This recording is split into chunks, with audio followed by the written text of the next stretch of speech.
Welcome to What is America? In 1782, French-American writer Michel-Guillaume Jean de Crèvecoeur penned a famous essay asking, "What is an American?"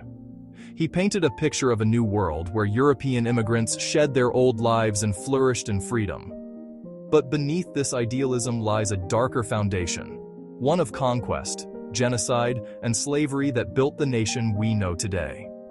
Drawing from Crèvecoeur's words and a critical historical analysis, we'll explore these contrasting views. Join us as we unpack the myth and the reality of America's origins.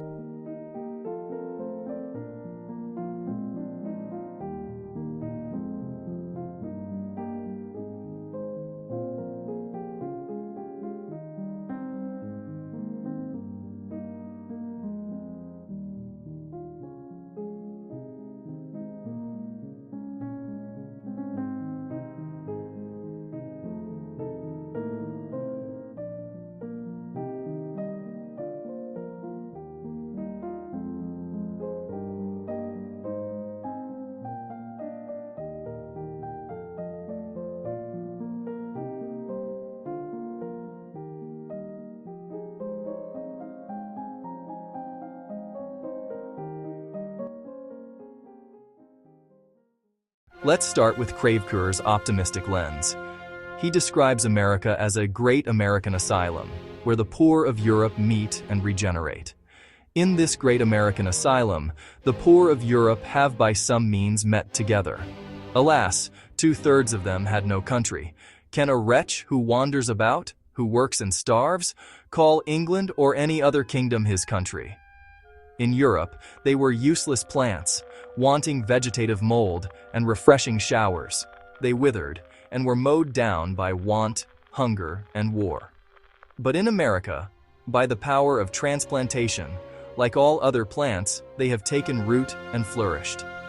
This metamorphosis, he says, is powered by new laws, a new mode of living, a new social system.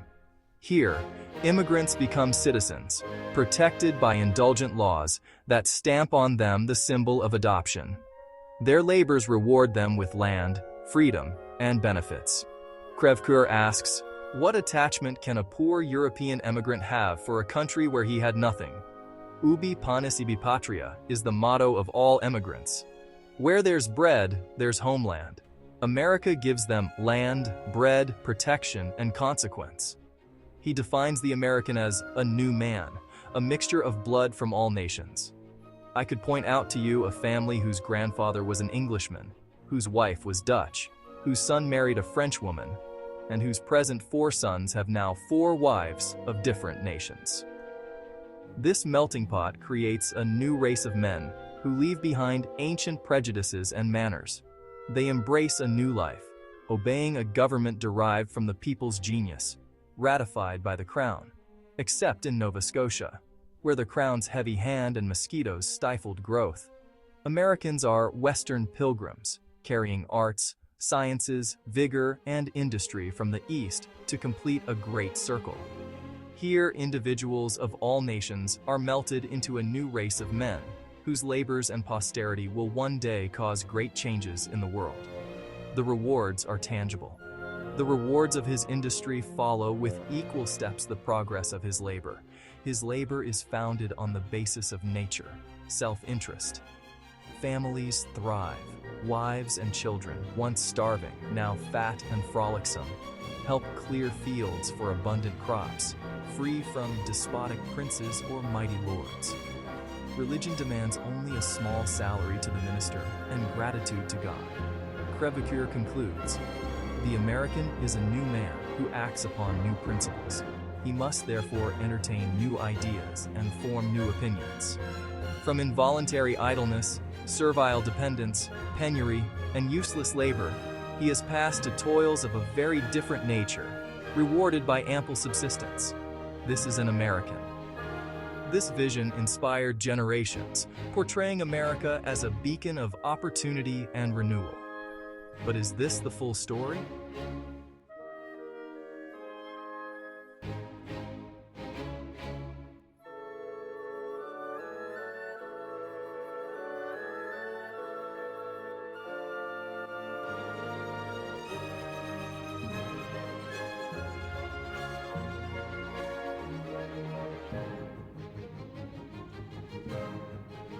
Crèvecoeur's essay glosses over the cost of this regeneration.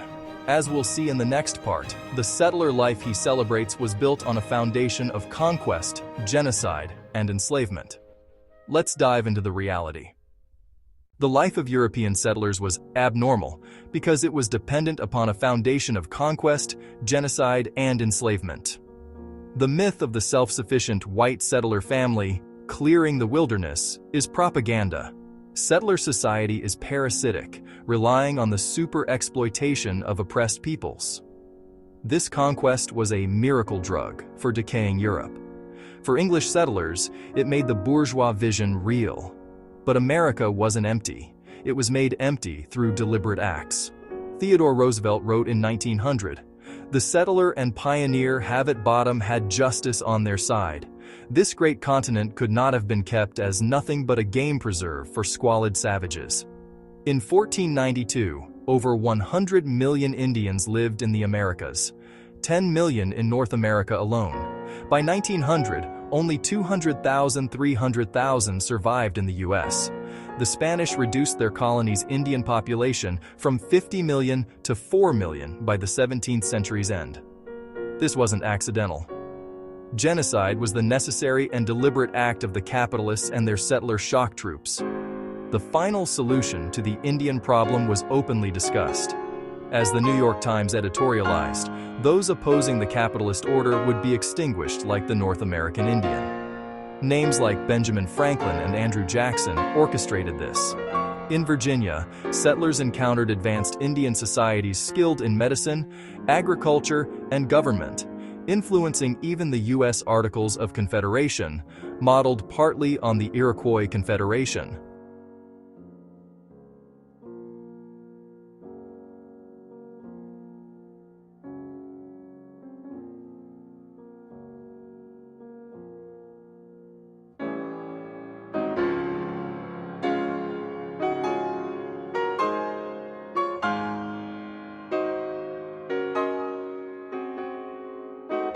Settlers pushed out the Indians, code for barbaric genocide.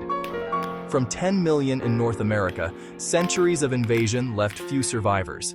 Indian slavery supported early colonies, with profits from the trade funding expansion. Slavery was the second pillar. Karl Marx observed, "Cause slavery to disappear and you will have wiped America off the map of nations." African slaves built New York City, providing food and labor while Dutch settlers idled. They owned land like Greenwich Village, later stolen by English laws. Indian slaves numbered thousands.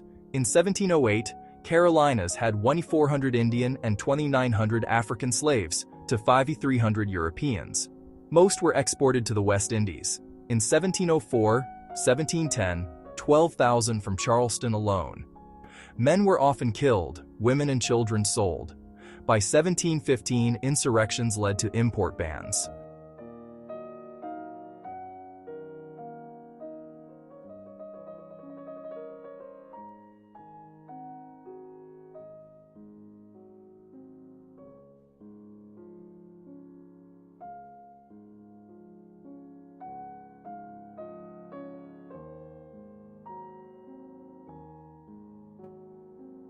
Even King Philip's wife and son were sold into captivity after the 1675 uprising.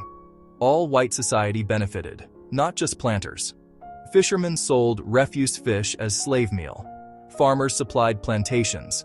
Shipbuilders made slave ships. The essence is not the individual ownership of slaves, but rather the fact that world capitalism had forged a slave-based economy in which all settlers gained and took part. Colonies weren't self-sufficient without capital infusions and trade, fueled by slave surpluses. Indian slavery faded as settlers chose total extermination of depopulated nations.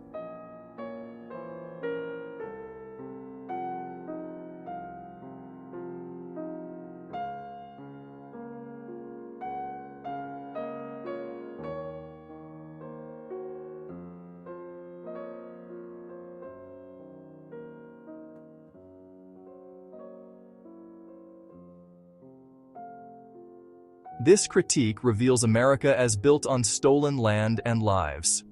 The new man Crèvecoeur celebrates thrived because of these foundations. As the analysis states, white America has never been self-sufficient. Indian slavery died out only because the settlers finally decided to exterminate the heavily depopulated Indian nations altogether.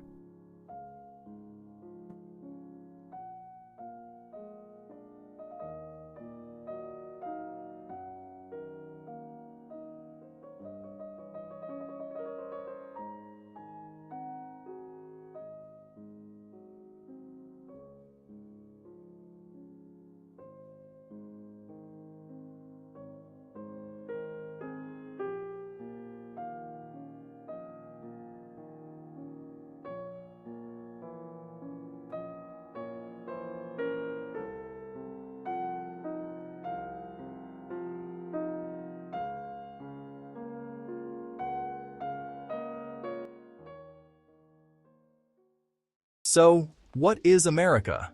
Crèvecoeur saw a land of rebirth and melting pot dreams, but the foundations reveal a nation forged in violence and exploitation. Today, understanding both sides helps us reckon with our past and shape a more just future. Thanks for watching. Reflect, discuss, and explore more.